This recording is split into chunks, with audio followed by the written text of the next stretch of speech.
Hello. Hello. Can I speak to A.N. Chakravarti? Can you hear me? I was directed to speak to you about the schedule of the program. We are from Thirulur College, Pavanasam, Tamil Nadu, India.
Hello, good morning to all.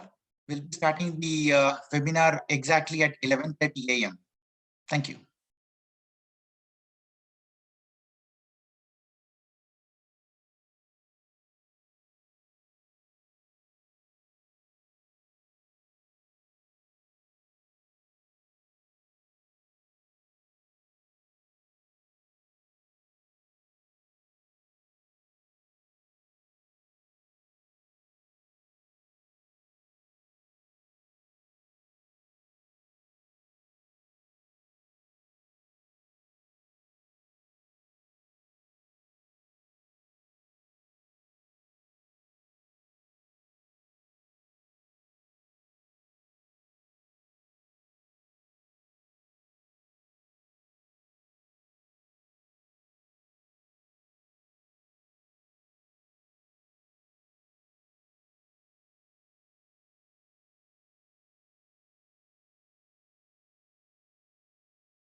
அதுக்கு order இருக்கு. ஏன்னா வந்து நம்ம அதுக்கு order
right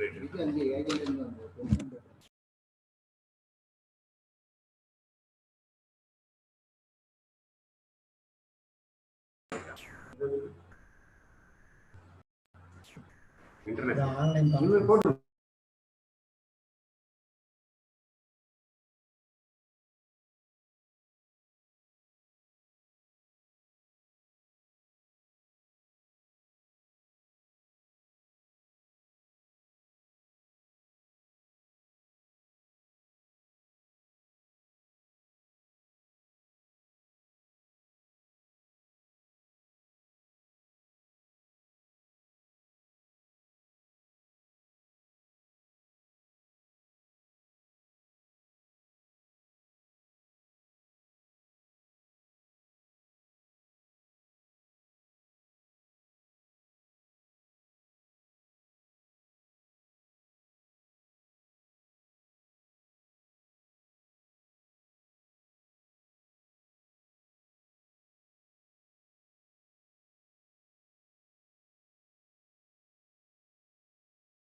Okay, I think we are ready to go.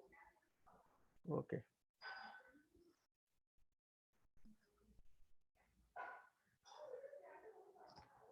Okay.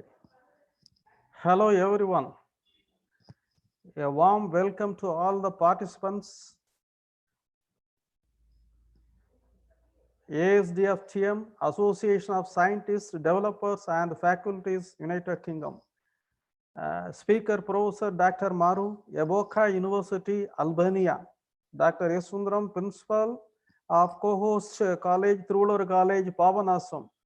Dr. Balachandar, organizer of this program, and Dr. Anbu Ali.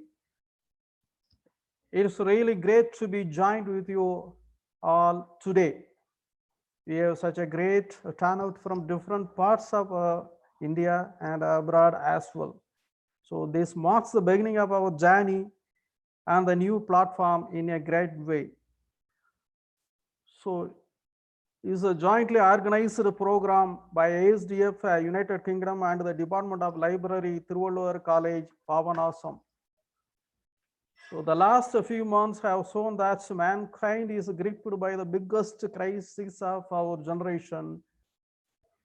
So the COVID-19 has forced closure of classroom in 191 countries, affecting at least 1.5 million students all over the world. It's a very bad news.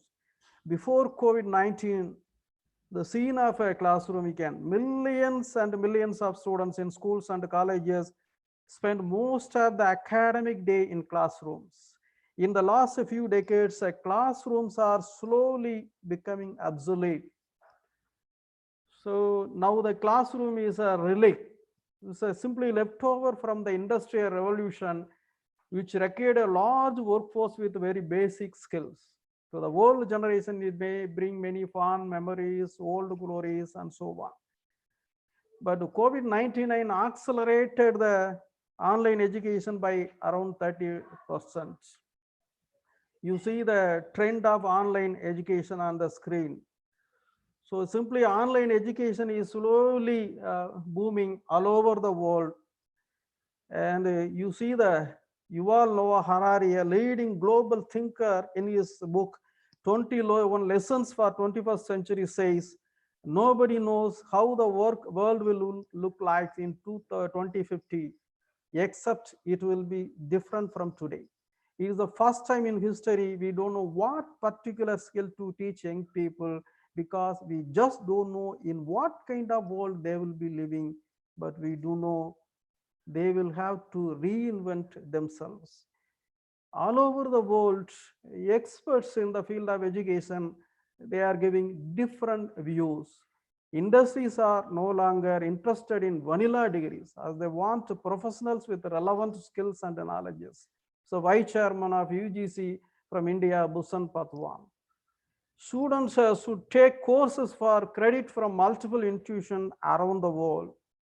So this model will encourage global partnership. This is from Amit Goyal from EDX. You can see throughout India and abroad, many countries, they are offering degrees for 2 to 4 years from a single institutions. But online education will provide degrees from various institutions. But here you have to remember, I am not batting for online education.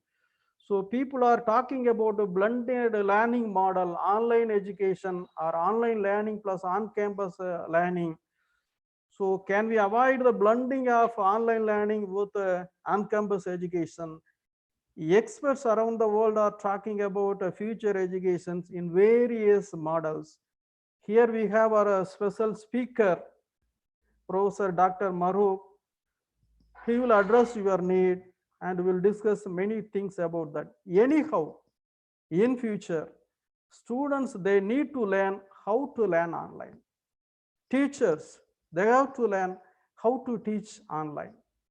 The illiterate of the 21st century will not be those who cannot read and write, but those who cannot learn, unlearn, and relearn. So these are the words from Alvin Toffler, a great American writer and movie maker and so on. So with this, I conclude my welcome speech. I am very happy to join with you all. So with this, we will go to the presentation to our co-host, Principal Dr. S. Sundaram, Thirulur College, Pavanasam, Tamil Nadu. He will speak something about the online education, digital education versus traditional education. Please welcome, sir.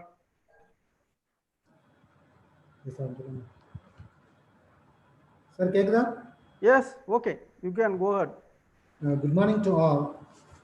Really, I am very happy to present the online seminar, Traditional Classroom versus the Digital Platform Classroom, organized by Association of Scientists, Developers and Faculties in association with the Thirulur College Library Department.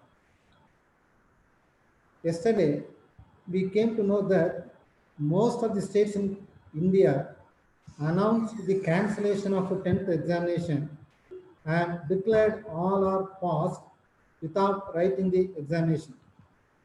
But we don't know the situation for the next year. Many political leaders in India already told that we prepare to live with the COVID-19 until to find medicine for that. So we are in compulsion to study the lesson either by traditional method or by digital classroom. The present scenario clearly indicates that the suitable method is study the lessons through online method. But in our country, nearly half of the students from the village side are not having the laptop or even a smartphone. By asking help from the government, the students are in a condition to study the materials through online. This seminar is also going to discuss about the merits and demerits of traditional classroom and the digital platform classroom. On behalf of Thiruvallur College Management, I congratulate the organizers for arranging this type of online seminars, and it will be more useful to the participants. Thank you.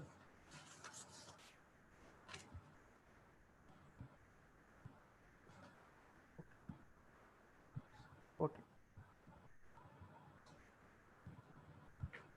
Okay. Sir, let me, sir. Okay. Okay. So please allow me. Thank you. Okay, sir. Thank you, Dr. Rajashekar, and thank you, Dr. Sundaram, for your introductory speech. And we do highly appreciate your the very well cooperation from your team and the successful hosting of this webinar.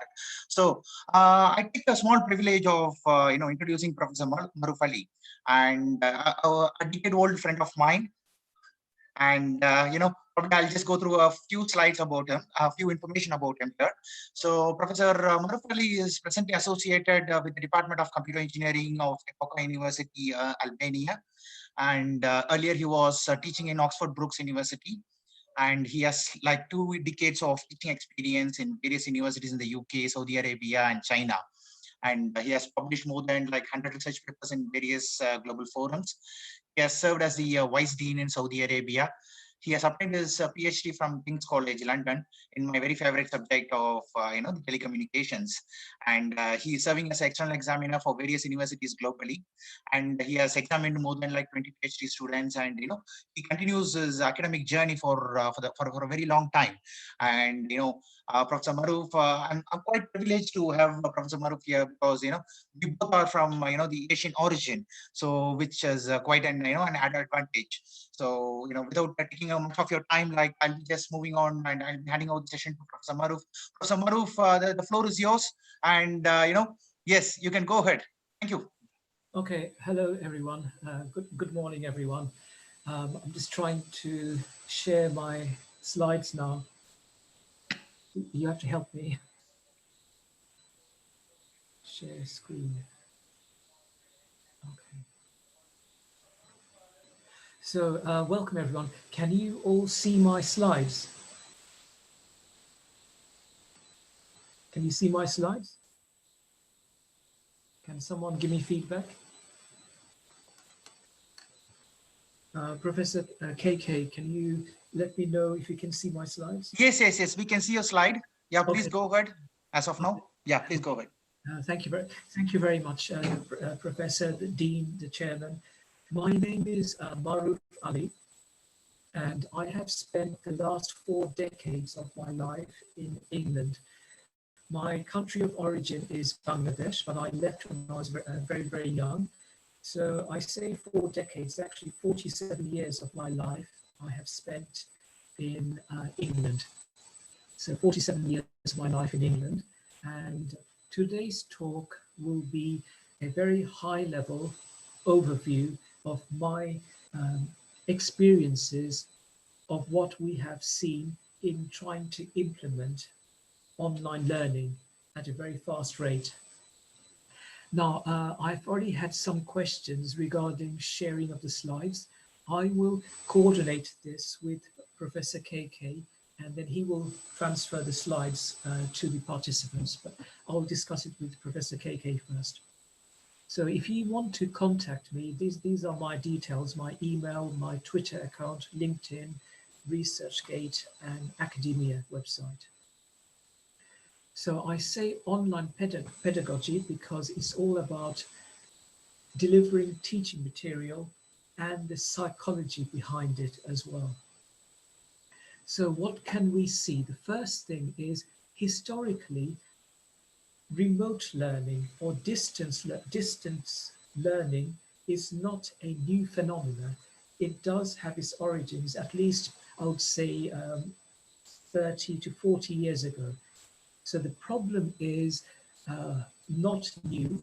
It goes back 30, 40 years. So the question is how to deliver lectures remotely. So that is the main question. How do you deliver lectures remotely? And there's a reason why I have shown you this map.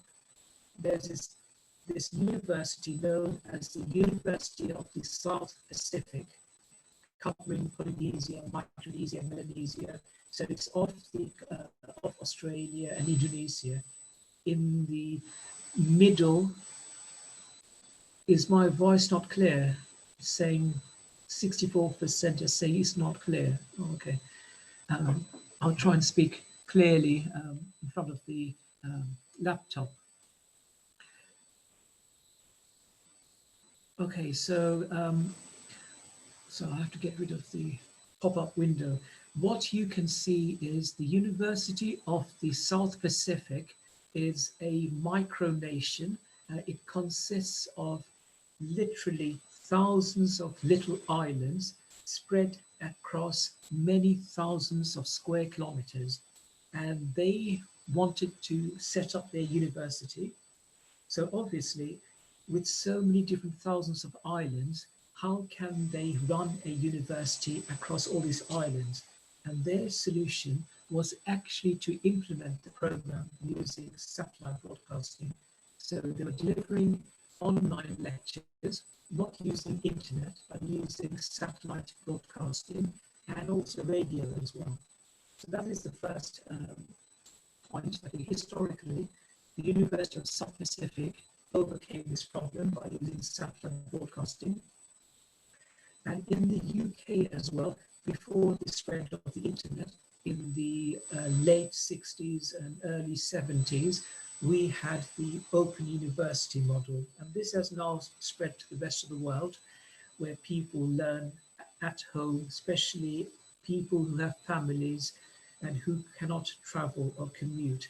So the open university, what they would do is they would mail the lecture material and deliver the courses via BBC 2 television channel, BBC television channel number 2. And these programs will be broadcast late in the evening or late at night when there wasn't any commercial television programs being broadcast. Now, what has happened now is we have the internet, but our problem is the fast delivery of providing video conferencing and online services, lectures, without any formal training. So this has been the greatest obstacle or problem that universities have been forced to tell their staff, you have to deliver lectures next week. Literally, this is the sort of time scale without telling us how to learn the software, how to implement it. So network learning is what we are forced to do now. Okay, slide number 3. So the requirements are, what is the software that we should be using? No one has given us any clear instructions. We have been thrown in at the deep end. Some people have said use Google Meet, others have said use WebEx, others have said use Zoom, and there are literally other software as well. And it is deciding which one is the best. So deciding which software is the best, and also device compatibility as well. We all have differing internet speeds or networks. Some of us have, I'll be going into this in greater detail later on, about the problems of the internet that is facing the world. So device compatibility. Some people can only access using their mobile phone. Others have no internet or internet with very, very low bit rate. My scenario, for example, I can only upload at 4 megabits per second and download at 14 megabits per second. Others, depending on how much you pay, you can have speeds of up to 200 megabits per second. And if you're in Korea, you can have speeds of gigabits per second. So device compatibility, fixed, mobile, cabled, also bandwidth requirements as well. I'll be taking questions at the end, and Professor KK will compile all the questions. And I think, hopefully this is being recorded. I think it's being recorded, because I'm not controlling this. I hope someone is recording. Is it being recorded? I can't see the, I hope yes, it is being recorded. Okay, that's good. Okay, so device compatibility, the bandwidth requirements, and also bandwidth is not fixed. We have to contend with latency as well and jitter. So there will be delays, and having a two-dimensional representation, we are limited by our field of vision. So interactivity has come down. Studies have shown that giving online lectures is actually very, very tiresome, and both for the presenter and for the student. Most students are having to spend 8 hours with very minimal breaks. And this is actually very, very psychologically problematic and health-wise as well. So we have problems with latency, social interactivity or classroom interactivity, and also resolution as well. There's some areas the bandwidth is severely restricted. So you have frames that are being frozen. So there are technical issues as well as psychological issues and health issues as well. Okay, slide number 4. Okay, so which video conferencing software is the best? That's a question a lot of people are asking, so we'll go to that one later. This one. So which video conferencing software is the best? Studies have been done, lots of studies have been done. This one is only a few months old. The authors, I've given you the link, they compared Zoom, Microsoft Teams, and Google Meet, and they mentioned WebEx by Cisco, and their analysis found that Google Meet, according to their study, provided the best overall performance in terms of providing security, privacy, ease of installation, ease of use, and also the ability to save the recording onto your Google Drive. But having said that, what I am observing by scanning the internet and talking to my colleagues is that all this software, they are all converging in the facilities that they offer, the advantages that they offer. They are all converging and offering the same sort of features. Like Google Meet is now free for everyone. it can provide up to 250 people, services for 250 people. And Zoom has fixed the problem where people could crash bombing. So they could actually go and hijack your call session. So that has been fixed as well. And what else? Microsoft Teams is very, very good, but it's actually, it offers a lot of flexibility, a lot of options. But the problem is that it has a slightly higher learning curve. What we have to look at is ease of use by the instructor, us, ease of use by us, and also the students. Can they actually run the software on their device without any problem? Okay, so I will have passed the slides on later through Professor KK and ASDF. Okay, so the next one. So I keep getting this pop-up window saying, "Is the voice clear?" And if we look at this map, it is very, very important. We talk about the deployment of the distance learning using video conferencing software. But if we see the map, even now, there are at least 2-3 billion people out of 7-8 billion people who have never experienced electricity, let alone networking or telephones. So not everyone in this world has electricity.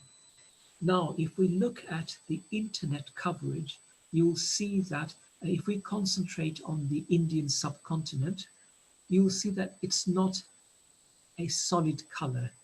Only the major cities, the urban areas there is internet presence. But what about all the gaps in between? Because if you look at the map of Western Europe, that is more solid. The red means actually more solid than even America. America, the eastern half is more solid compared to the western half. And if you look at a map of Western Europe, it's mainly Germany, France, Belgium, bottom half of the UK. But the rest of the world is very, very sparsely connected. So each of these countries are just 1 or 2 dots. But India, as in most of the world, we have a problem of accessibility. A lot of our students have gone home and not everyone has access to the internet. So we have to think about this rich and poor digital divide. The newspapers in the press, in the UK, for example, they have written lots of articles about how distance learning, online learning is actually disadvantaging the poorer students, the less well-off students. So this is something that needs to be seriously addressed. So this pandemic has actually accelerated the digital divide, the gulf between those who can afford an education and have internet access and those who are on who are not so well off. They may be on scholarships, but they don't have the equipment to access. So this is the rich-poor digital divide. Rural coverage is a problem, even in like the northern Scandinavian countries and the Scotland, for example, and Russia is very sparsely covered as well. And also we need to look at the internet penetration as well. So we may have the technology, but we have to consider internet penetration, rural coverage, and addressing the rich and poor digital divide in our societies. Okay, so slide number 6. Stuck. So slide number 6. I'm back on, I think, yes. So I'm having some glitches because what is happening is people are lectures are starting soon. Now, compared to the previous slide, this slide is about broadband availability. And again, what you can see is darker colors represent the cost of broadband subscription. So in the previous slide, most of Africa was sparsely connected. So it had no connection. So that means those people who can connect to it will be in the urban cities, and the cost will be very, very high. And this is about cost of broadband subscription as a percentage of the average yearly income. So the average yearly income from some of these very impoverished areas, it costs a year's income, average year's income. Now, just to put things into perspective, Albania, for example, where I'm working, the average salary is something like 450 to 500 euros. And if you compare that with the Western, like Germany, for example, or far Western Europe, their average salary there is over 3,000 euros. So 450, 480 versus 3,000 euros. So you can see, but internet price is actually cheap in Albania. So these are the lighter covers. And this one is showing us broadband affordability in terms of monthly fees. So you can see that dark areas are $100 per month, whereas lighter is like $10 per month. So cost is very important. Broadband availability is very important. This is something that very few people are addressing in their surveys. They're comparing Zoom, Google Meet, WebEx, all these different technologies, but they're not discussing broadband availability, broadband affordability, and internet penetration, and also the digital divide and the problems of accessibility, because not all students will have the hardware. Okay, so factors to deployment of online learning. Lack of training. We have all been forced to learn the software by ourselves. So the students have not been instructed on how to use it. We haven't been instructed on how to. We've been given some brochures or some manual, and we've just had literally 10-minute training, and then we learned by playing with the system. So lack of training for both staff and students. And also it had to be a very rapid deployment worldwide. So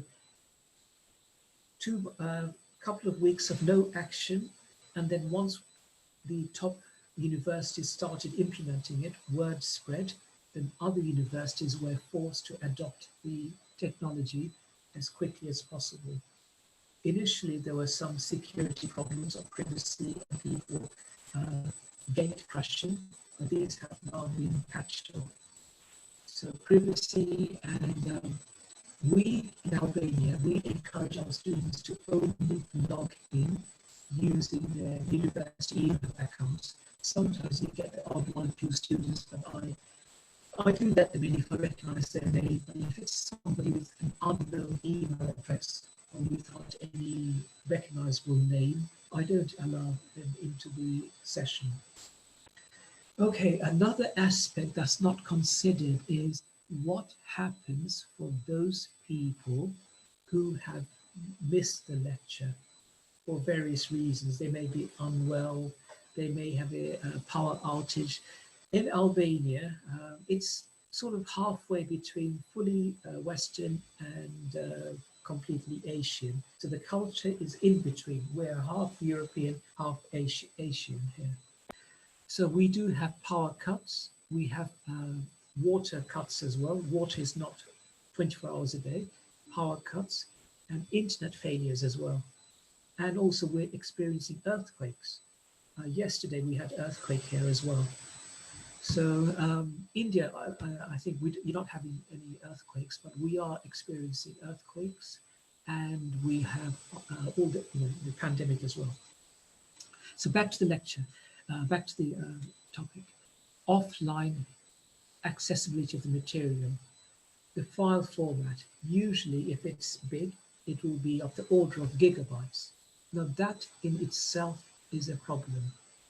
How does the average student with a very mediocre connection, maybe hundreds of kilobits per second, and the cost involved as well, download these files and then watch it on the device. So there's a cost of the downloading, distribution, and storage of the files. This is something that also needs to be seriously addressed. It's not just a question of deploying the technology, but storing the device and making it downloadable for everyone using whatever low bit rate they have. Not everyone has broadband. Now, the psychological aspect needs to be addressed as well.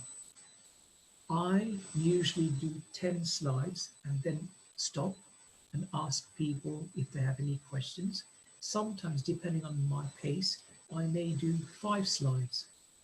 Another feedback we've had is people like us to actually write with our hands or on the whiteboard. And this is difficult.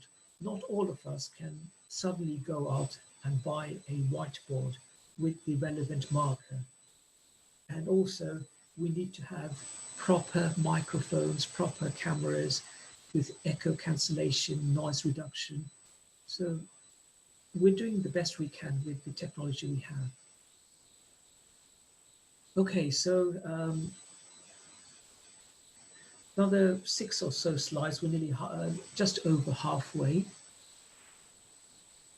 What has psychological studies shown us?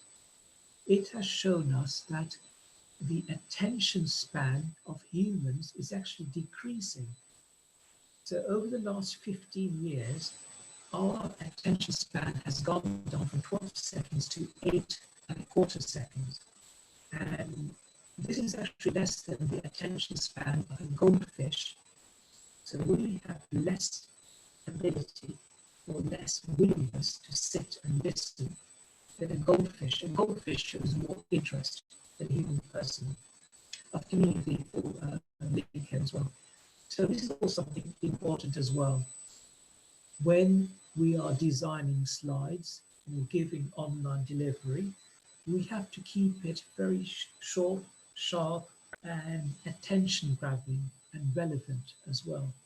So the nature of our delivery has to change.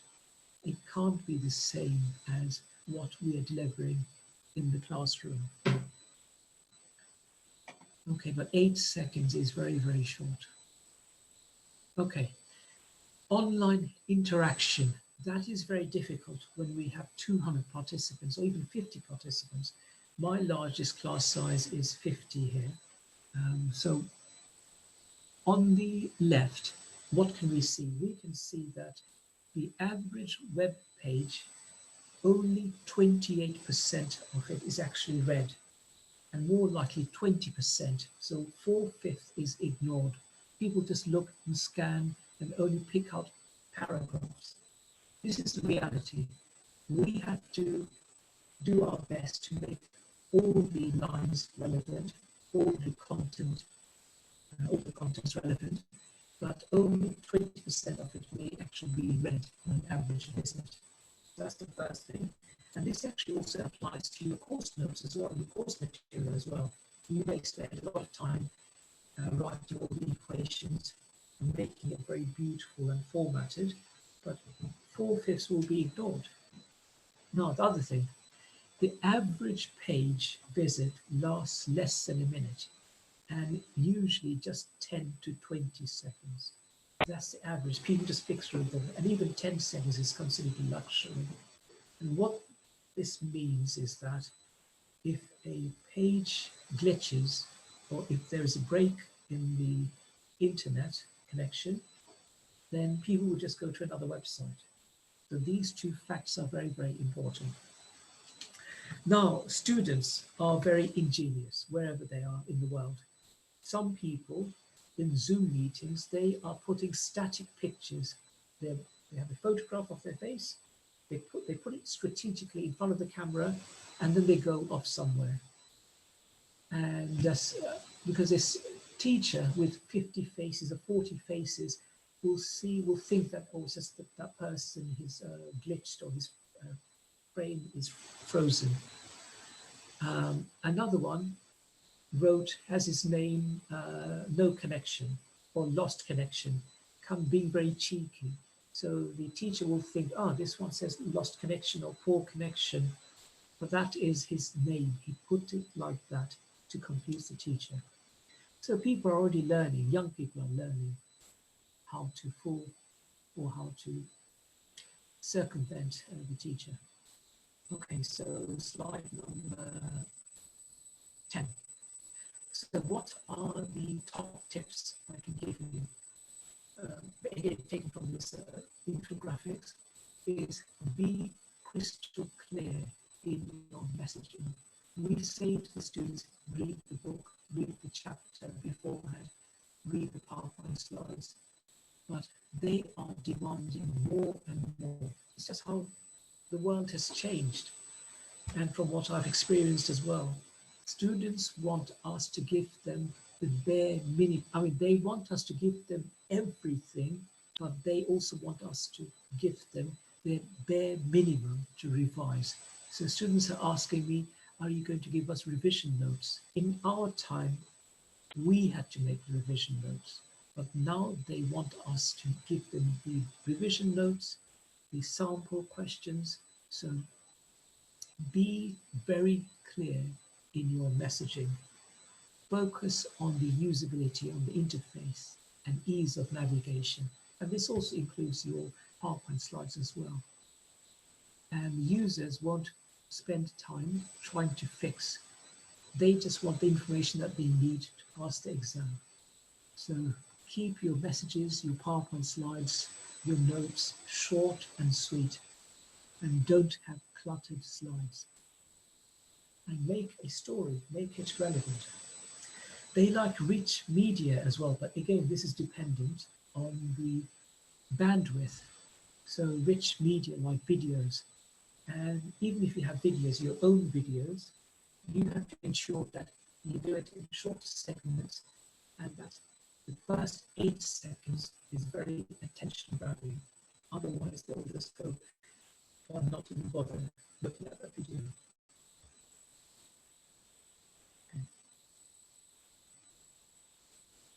Okay, so rapid, short segments is the key. So what do we find? Studies have shown, I mean, there are lots of on-learning videos put up by professors. Some of them are 20 minutes, 15 minutes, 10 minutes. But even that, even if it's 10 minutes, that's still too long. Ideally, they should be less than 2.7 minutes. The shorter, the better, but try and do it by 2.5 minutes, let's say. So this is the average length watched of a single internet video. So your video might be 10 minutes, 3 minutes, 4 minutes, but students or the consumer, us, we will only watch less than 3 minutes of it. And what else? Senior people, senior executives, managers, they would rather watch a video than read text. So if the student or a senior person have a choice between watching a video or reading some text, they would rather watch the video. Now, we're going to finish soon. We'll slide 11. There's just 2 more left. Fatigue of both students and instructors.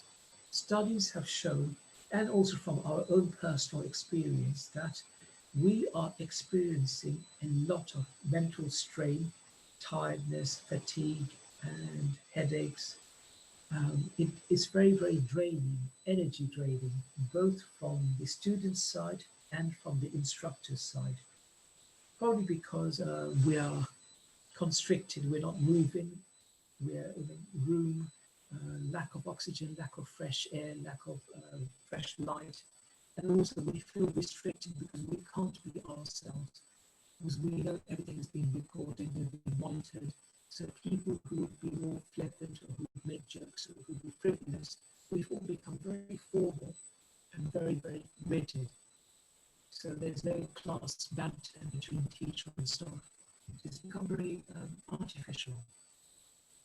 So there are health issues with this. Eye strain is one, probably may lead to poor eyesight. Sedentary lifestyle as well, so something to be considered. So what I'm saying is that when we give interactive lectures, think of the student.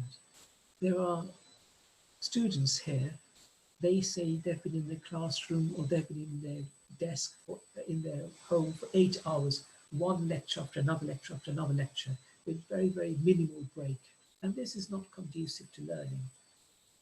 So what are the observations? Just 2 more slides, then, well, this slide, then we finish. Problems still exist.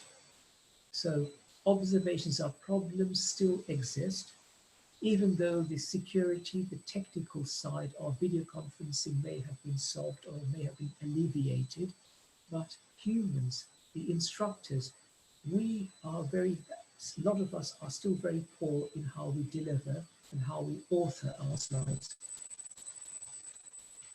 My slides, for example, it is designed with a very pale blue background to aid relaxation. And studies have shown that if you have a color like this, it actually helps to retain information and to make the person calm. That's one. Number 2 is we must not use proportional spacing. We should use left justification and also sans serif font as well, because there are people undiagnosed with dyslexia, dyspraxia, learning disabilities. So accessibility of the learner, learning disability of the learner, this is something that needs to be addressed. Even though we have programs in England, not all the staff attend, and of those who attend, they don't have the willingness to implement what we're taught. So even though it's online, still retain good practice. Now, social gathering has still not been eliminated because not everyone has internet access. So they may be forced to visit their friend's house, or whatever restrictions there may exist, they will have to congregate. Also, exam monitoring. How did we do exam monitoring? In my case, I had one person, one student, and it was a lady. And what happened was we were instructed to observe her. So she had her camera on, I had my camera on, and she did the exam in front of her laptop. And of course, it's a little bit uneasy. I wasn't looking at her all the time. I was sitting there, but I was doing other tasks, texting. And then at the end of the lecture, we uploaded the video. That's the requirement of our Ministry of Education. But the question is, how do we monitor 50 students or 200 students? This is something that still needs to be addressed. Small groups using Zoom, for example, with 50 to 20 students, that's possible. But when you have 200, then that's the problem. Okay, lack of practical experience. What I mean by that is there are subjects like engineering, medical, they need dissection, they need things to be constructed. In Albania now, we had a very, very tough curfew. And this is because of the society. We've had 15 years of very hard communism, and the practices still persist. Now we have freedom, but it was army imposed. There were armored vehicles roaming the streets just a few weeks ago. And then the restrictions got lifted. So cars were confiscated, people were fined, people were arrested. It was actually more severe than I think India. So we had the full army patrolling the streets. And now all of that has gone.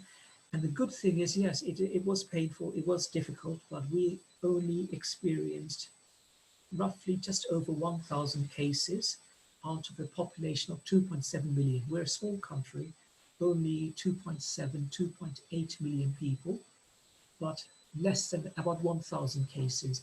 And most of those were actually because of people flying in from Italy, relatives flying in from Italy initially. Okay, what else? We have to deal with practical experience. Now that the curfew has been lifted and we've now gone back to normal life, our university has offered students the last week to actually come in, and if they want, they can do the experiments in real, for real. Before we were using simulation software. Field trips may need to be implemented, reduction in payment, because a lot of students are dissatisfied. They're saying that we pay money, how come we're not getting the full service, we're not getting the full experience. You have to understand that Epoka University, the university I work at, is a private university, and it's one of the top-ranked ones in the Balkan region, with a lot of international connections. So the students are very, very demanding. Okay, students are feeling cheated, but we're trying to address that as well. So the last one is, this is the main thing. This is just the beginning, because there are already scares that we'll have a second outbreak of the virus. Other pandemics may come, or other situations may come. Sad to say, it's not just pandemics, but the way the world is, we may have conflagration, wars may erupt. The border tensions, sadly, you know what I'm talking about, our neighboring border up north. So border tensions globally and our regions as well. So this may force us to go online as well in very difficult circumstances. So it is good, good in the sense that we are being forced to learn how to give online video conferencing and lecture delivery, but it's something that's important for all us to be mentally prepared, because we are already old. I'm over 50, by the way. We have to think of the next generation, and we have to prepare them globally and locally as well. So you know the saying, think globally, act locally.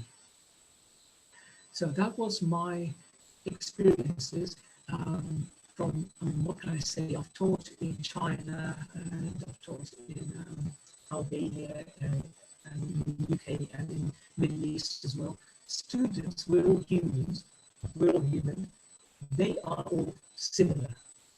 They do respect their teachers, but they are, at the end of the day, all similar, and they want quality education, and they want a lot of help.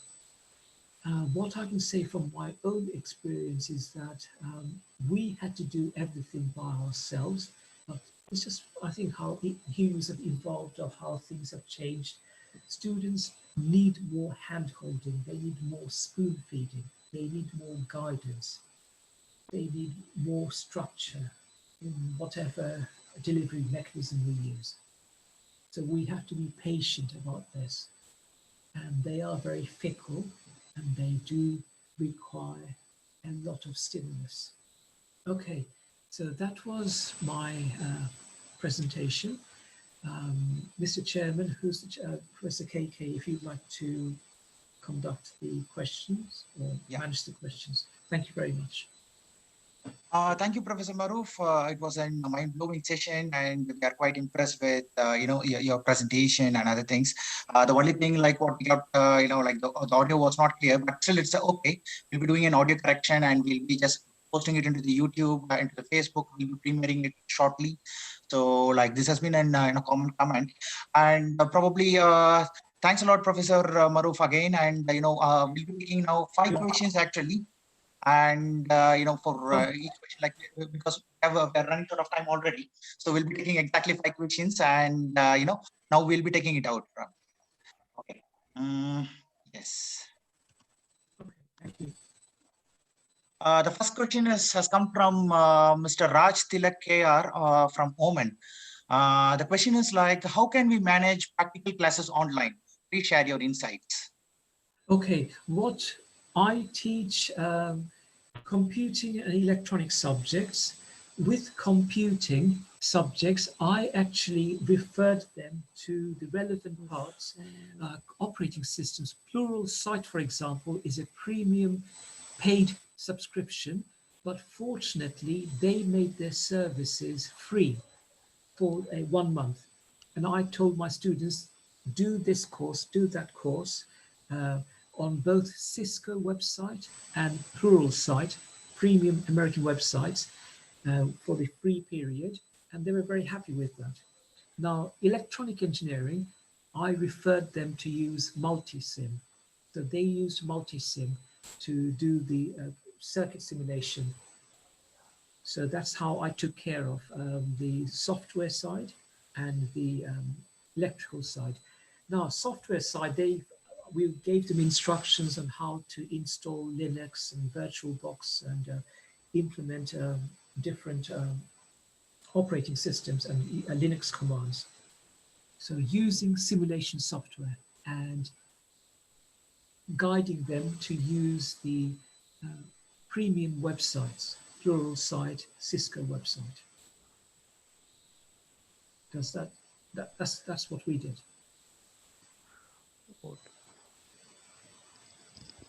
Okay, any other question? Sir, please ask. Yeah, second question is from South Korea, from Spark Tim. And she has asked, like, do you think this digital platform would have come to the existence without the support of coronavirus? That's quite a funny question still. Okay. Whilst I was teaching in Oxford Brookes University, this goes back 10 years ago, 2010, we had, the world had very, very good and stable distance learning platforms. Because historically, we had the Open University, but even from 2000 onwards, all these platforms were mature and they all existed. But what has happened now is that it's become more out in the open. And those academics who are not very keen or were very resistant to technology, they've been forced to adopt it as well. But the technology has been there more than 10, 15. But yes, I mean, adversity does help progress technology, like warfare, famine, well, not famine, let's just say adversity. Adversity and difficult situations does sadly promote and help technology to progress. Thank you, Professor. The next question is from Dazan University, asked by Mr. Mohammed Hamid Ahmad. Okay. The question is, what if in some countries, instructors are not allowed even to have the camera on during the online classes? Okay. When I give my lecture, I actually switch my camera off and my students have their cameras off as well, because some of our students are living in very rural areas and they have very low bandwidth. So rural areas with very low bandwidth. So I just ask them to, I upload the PowerPoint slides by email and on the learning platform before the lecture. So they download it and then they go through the slides and just use my voice as a guide. And they're happy with that, and I'm happy with that as well. They just listen to my voice for guidance. Yes, Professor, your voice is always cherishing for everyone. But the problem is, like, now the voice is broken, so like the people will be able to see your complete volume, will be able to hear your complete volume in the YouTube videos. Yes, the next question is from St. Joseph's College, Trichy, India. This has been asked by Mr. Vimal Gerald, who's a member of ASDF. So, what is the open source or the free learning management system prevalent in the European countries? Okay, we use the Google platform. Google Classroom is free.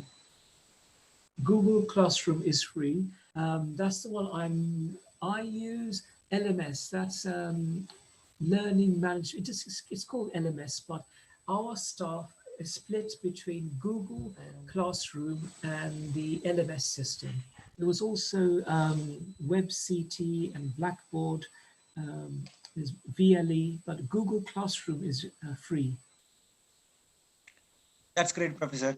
The last question is from Dr. M. Chandrasekharan of Salem, India. So he has asked, like, can the online teaching be combined with virtual lab, synchronized in real time?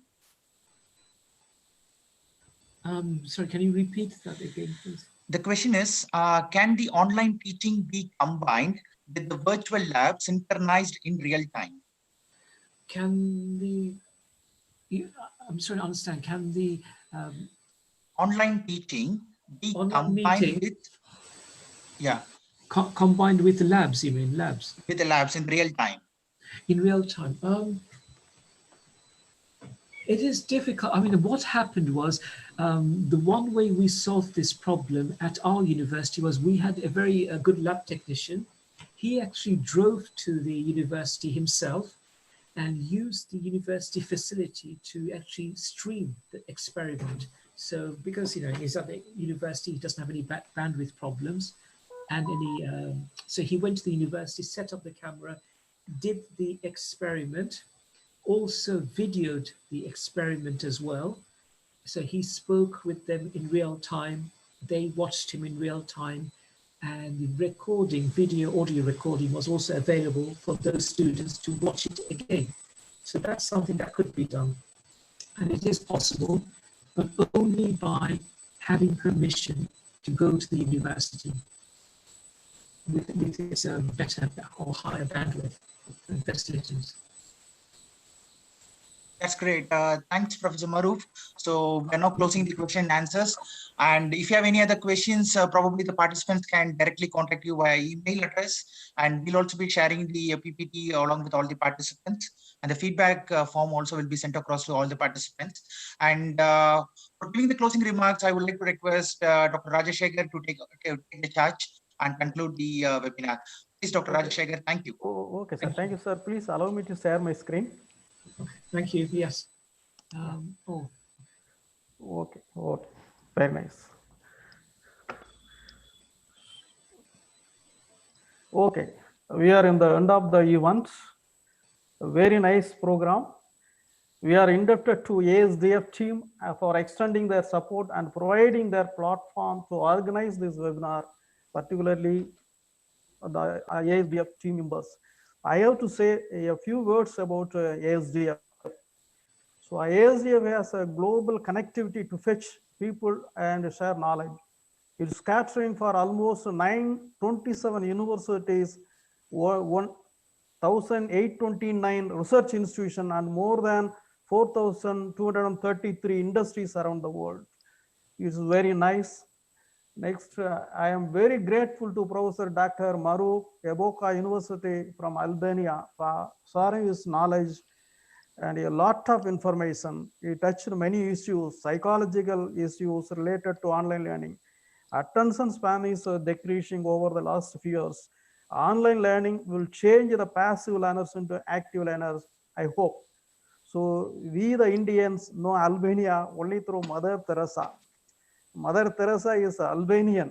His word, let me share here. Okay. Yes, very nice slide.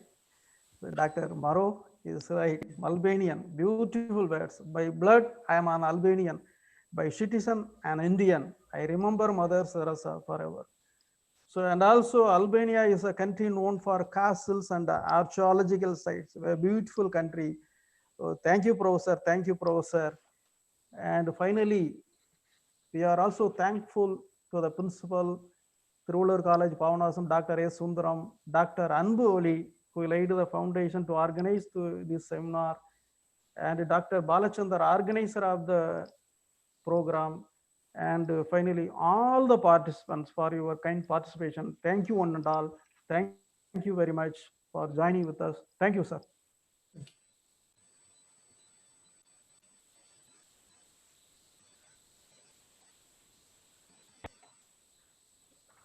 Thank you, sir. Thank you, sir. Thank you very much. Thank you. Thank you all. Thank you all. Thank you. Thank you. Have a Thank good you. day. Bye-bye. Thank you. Thank you all.